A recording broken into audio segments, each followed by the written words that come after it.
Mais de 5 milhões de pessoas vão prestar o Enem neste ano de 2015. Ele é professor e teve uma ideia de treinar esses alunos pela internet, não só os alunos aqui da cidade de Bauru, como de todo o Brasil, por meio de uma maratona, Maratona Enem 2015. Eu recebo aqui nos estúdios da TV Câmara Bauru, no programa Entrevista, o professor Rafael Sanches.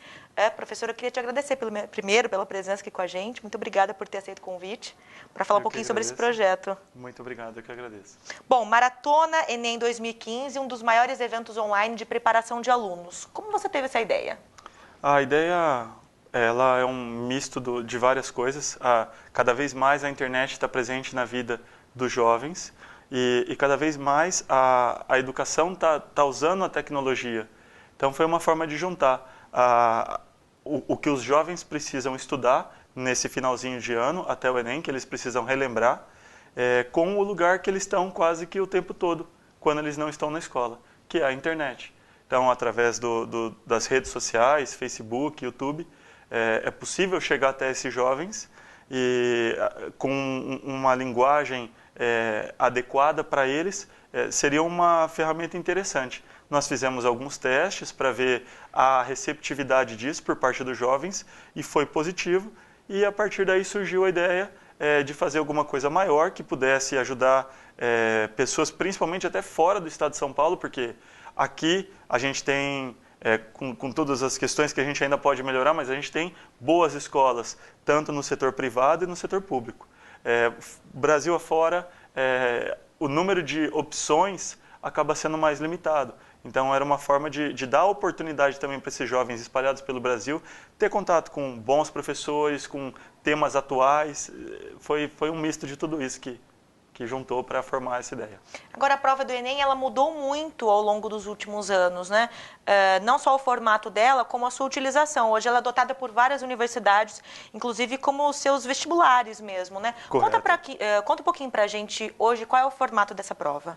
A prova do Enem, ela começou como um exame, né, para verificar a qualidade das escolas e isso, de alguma maneira, ainda acontece, mas houve uma migração de faculdades que começaram a adotar ele como porta de entrada, como ao invés de faz o Enem e faz um vestibular, o processo ele relativamente bem elaborado, então começaram a usar essa nota como referência.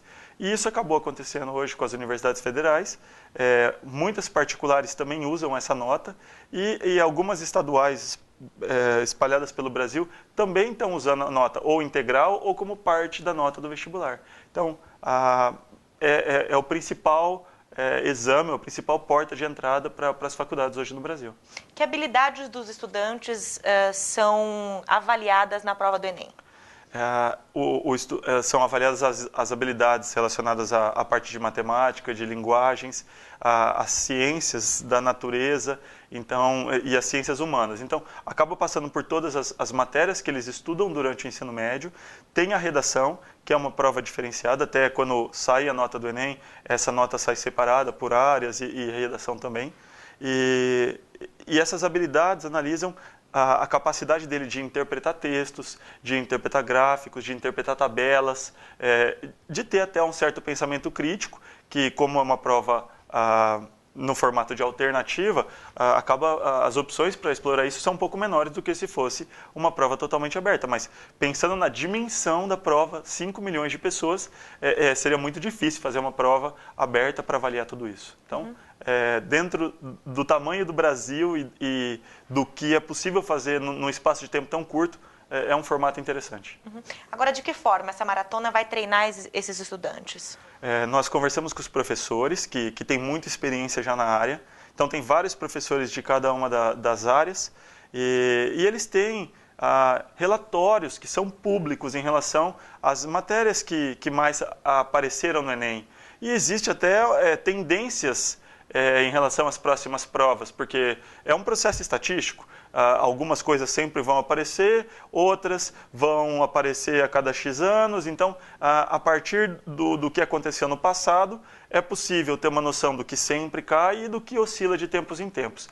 Então, eles escolheram temas, não dá para falar tudo num período de 40 minutos a 1 hora, então eles escolheram um tema que pudesse ajudar o aluno que assistiu aquela aula inteira, ou aquela palestra inteira, a acertar pelo menos uma questão a mais na prova. Então, na média, a gente está trabalhando entre 30 e 40 palestras, algumas vão ser oficiais, outras vão acontecer mesmo antes da maratona começar, só para já ir envolvendo os alunos, senão fica muito longe, né, a inscrição dele da maratona. E aí disso a gente espera que a gente consiga ajudar entre 30 e 40 questões a mais no resultado desse aluno. Em apenas 3 dias foram 1.200 inscrições. Nós começamos os testes agora nesse último domingo, só compartilhando o link da maratona no perfil do Facebook dos professores. Na verdade, os professores deram essa força para a gente testar a ferramenta, se estava funcionando tudo certinho antes da divulgação oficial. E, embora a nossa meta fosse ousada, nesses 3 dias nós já chegamos em 1.200 inscritos.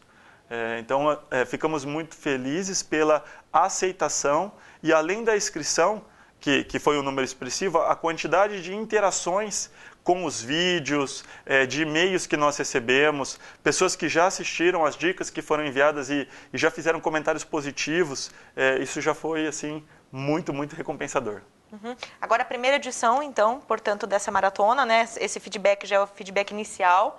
É importante lembrar, né? É um evento totalmente de graça, né? É algo totalmente gratuito para o estudante. E a expectativa de alcance de vocês é de 50 a 100 mil alunos. Nós estamos buscando. São 5 milhões de pessoas que vão prestar o Enem, aproximadamente. Se a gente conseguir atingir 1% disso, sim, a gente já está falando de muita gente. Então, a gente estabeleceu esse número.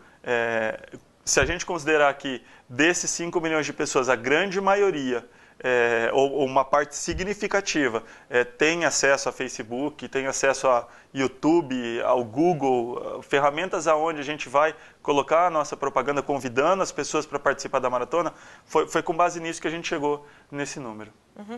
E essas palestras, elas podem ser acessadas por meio de qualquer dispositivo? Computador, notebook, dispositivo portátil, como vai funcionar?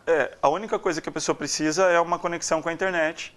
Ela pode assistir pelo celular, ela vai estar assistindo como se fosse um vídeo de um portal de vídeos. E é isso, é só isso que ela precisa se inscrever, ela vai receber lá as dicas durante todo o período de inscrição, ela vai receber algumas palestras já durante o próprio percurso e na semana que antecede a maratona ela vai receber um link onde vão acontecer todas as palestras. E aí, naqueles horários pré-determinados, vão ter 2 ou 3 à tarde, mais 2 à noite. A gente vai ter 5 por dia. Então, começa mais ou menos 2h30, 3 horas. A gente está fechando isso, fazendo uma pesquisa com os alunos, ver o melhor horário para começar, tudo. E aí, naquele horário, começa a fazer a transmissão. E aí as pessoas começam a assistir de onde estiver. Agora, eu estava dando uma olhadinha no material da maratona e há uma informação de que o objetivo é que o resultado do aluno, né, que estudar, né, que tiver acesso a todas essas informações, tenha um resultado 50% maior do que se não tivesse participado, né? Tem se fortalecido muito nos últimos anos a ideia do ensino à distância, né, o chamado EAD. O que você pensa sobre isso? Você acha que é um método eficaz? Essa modalidade ela veio para ficar realmente? O EAD, ele é uma modalidade que a gente tem a sensação que ela é muito nova por causa das tecnologias que a gente está usando agora. Mas o ler um livro é uma forma de estudar à distância, porque o autor não está ali com a gente. Então, é algo que desde do surgimento da imprensa, praticamente, ou antes, né, ele já tem ajudado a civilização, de uma forma geral, a aprender. As novas tecnologias, a conexão com a internet, isso acabou fazendo com que essa modalidade aconteça de uma forma mais tranquila, que a gente possa não entregar simplesmente o texto, mas entregar um áudio, entregar um vídeo, entregar uma animação, coisas que às vezes eu como professor, em muitas escolas que eu passei, recursos que eu não tinha para usar no momento da aula. Então, você ter a possibilidade de trabalhar com recursos multimídias e a internet hoje propicia isso para o aluno. Então, é possível nessas aulas, nessas palestras, colocar alguns textos, colocar vídeos, colocar animações. Durante o professor está falando, aparece uma janelinha do lado dele, ele fala de um país, aparece uma imagem de fundo, troca o fundo do cenário com aquele fundo verde, o chroma, é possível os editores fazerem isso, e é esse tipo de palestra que a gente está preparando. A orientação, assim, os professores têm carta branca para falar a mensagem deles, mas tentando imaginar assim, se eu pudesse fazer essa aula, né, essa conversa, de um lugar que eu sempre imaginei, qual lugar seria esse? Então, um professor de história que vai falar, por exemplo, dos países da Europa ou do período das guerras, e se o cenário fosse trocando atrás, como se ele estivesse num filme? Então, tem várias coisas que surgiram já como possibilidade, que os professores já estão preparando, e a gente está correndo atrás para viabilizar tudo isso. Imagem, vídeo, tudo que eles precisam para poder entregar algo realmente diferente para as pessoas. Uhum. Este evento, ele vai ter algum tipo de interatividade? O aluno ele recebe o material pronto, ele vai poder manter um feedback com o professor? Como que vai ser isso? Nós já estamos estabelecendo essa interatividade desde já. Então, esses 50 e-mails que chegaram até hoje, terceiro dia, todos foram respondidos e alguns já pediram dúvidas, já pediram dicas em áreas específicas e os professores estão muito receptivos para isso também, de gravar essas pequenas dicas.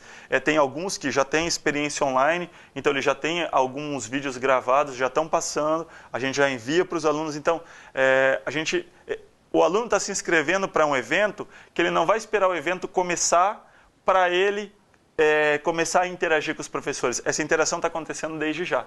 Ele tem espaços onde ele pode deixar esses comentários nos vídeos e os professores respondem, ele pode pedir as dicas e a gente envia essas dicas para ele de uma forma que ele possa interagir desde já. Lá no dia do evento, lá no dia que a palestra estiver acontecendo, tem uma área de perguntas que ele pode fazer. E até a gente vai enviar esse link antes, porque como a transmissão ao vivo, às vezes pode acontecer um atraso entre o lugar que o aluno está e a hora que chega a mensagem. Então, para o professor já selecionar os melhores comentários, as melhores perguntas que podem atender a mais pessoas e já ir preparado para isso, para já falar, separar uma parte do tempo dele para já colocar essas dúvidas para as pessoas. Uhum. Agora, qual é a grande dificuldade que você sente por parte dos alunos que vão prestar vestibular atualmente e que dica você daria para quem está se preparando para o Enem? Olha, eu não sei se talvez não seja a principal dificuldade de matéria, mas uma sensação, uma aflição que eles têm muito grande é essa dúvida de que curso que eu vou escolher, o que eu vou fazer da minha vida. Então, essa até foi, acho que uma das primeiras dicas que a gente enviou para eles, né, para eles terem calma, que essa sensação de dúvida, de incerteza em relação ao futuro, ela é muito normal. E por mais que os adultos não falem isso sempre, a grande maioria deles já passou por isso. Então você tem dúvida para entrar na faculdade, você vai ter dúvida depois na faculdade, se você está no curso certo, você vai ter dúvida na hora que você entrar no mercado de trabalho, será que eu entrei na área certa, será que eu posso trabalhar em outra empresa? Até às vezes em relacionamentos você tem dúvida se você... Sim. Então assim, são situações da vida que a gente tem que parar para pensar. Então, o que eu falo para os alunos é, calma, você é normal, esse frio na barriga porque é a primeira grande decisão que você está tendo que tomar. Agora, em relação à matéria, é muita informação realmente e fico até feliz de ver algumas notícias falando sobre uma reformulação do programa do ensino médio. Talvez a gente consiga trazer um pouco mais de conexão com a vida e menos simplesmente conteúdo. Estou torcendo muito para que isso aconteça. Mas é possível também em relação às matérias que o aluno faça um planejamento. Então ele pode analisar entre aquilo que ele já sabe e aquilo que ele não sabe, e como se fosse montar uma matriz mesmo, o que eu sei, o que eu não sei, o que é importante para o vestibular, o que não é importante para o vestibular. E a partir do que é importante e o que eu ainda não sei, eu começo a estudar por ali. Né? Então dá para fazer um planejamento, a gente também vai enviar esse tipo de vídeo para ajudar os alunos a planejar o estudo nessa reta final, até vídeos de como fazer a prova. Por exemplo, a gente faz uma comparação com um pega-vareta, sabe aquele joguinho dos palitos coloridos? Quando a gente solta as varetas, elas se espalham, tem uma que vale mais, que é a preta, mas se você tentar pegar ela direto, às vezes não dá, você perde muito tempo. Então você vai pegando as que estão mais fáceis em volta. E às vezes o aluno vai fazer uma prova e ele não usa essa técnica de fazer as questões mais fáceis primeiro. Ele gasta um tempão em várias questões que às vezes eram questões difíceis e muitas vezes ele chuta por falta de tempo no final da prova, uma questão que ele teria total condição de acertar. Então, tem muito aluno que eu tive contato até hoje que não passou, não porque não sabia a matéria, mas porque não tinha experiência para fazer prova. Então, a gente está tentando conversar isso daí com eles também. Tá? Maravilha, dicas do professor Rafael Sanches, que é o idealizador da Maratona Enem 2015, pela internet, totalmente de graça, que aliás acontece entre os dias 29 de agosto e 4 de setembro. O aluno que se interessou, que quer fazer inscrição, que quer fazer esse treinamento, que quer melhorar, né, o seu rendimento no Enem, como faz? Só inscrever, só digitar lá no qualquer navegador, maratonaenem2015.com.br, já vai cair lá, vai ter um vídeo eu falando, tô aqui no estúdio preparando para vocês e tal. E lá embaixo da página tem vídeo dos professores dando um recado, chamando os alunos realmente para participar, que eles estão animados, tudo. E está feita a inscrição, não tem que pagar nada.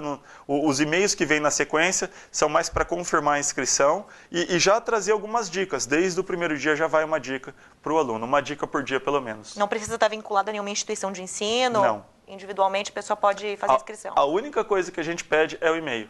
Que aí é através do e-mail que a gente vai mandar enviar para o aluno o link da fanpage, para ele poder participar da fanpage. Criamos um grupo no Facebook para poder interagir mais fácil, em que a gente começa a partir do final de semana a colocar como se fosse um boletim diário. Que professor que está fazendo parte da maratona agora, qual o recado que ele tem para você, uma dica que foi pedido pelo aluno tal, já para ir valorizando as pessoas e criando essa noção de comunidade até chegar o dia do evento. Não vamos esperar o evento começar para começar a interagir. A ideia é que isso aconteça desde o momento da inscrição. Maravilha, professor. Obrigada pela presença aqui com a gente. Boa sorte, que alcance aí os 100 mil inscritos. Torcemos muito. Eu que agradeço a oportunidade realmente de estar aqui conversando e muito obrigado mesmo. Parabéns, viu, pela iniciativa. Obrigada a você também pela sua presença aqui conosco, nos canais 10 da NET, 60.3 ou HF Digital. Até a próxima.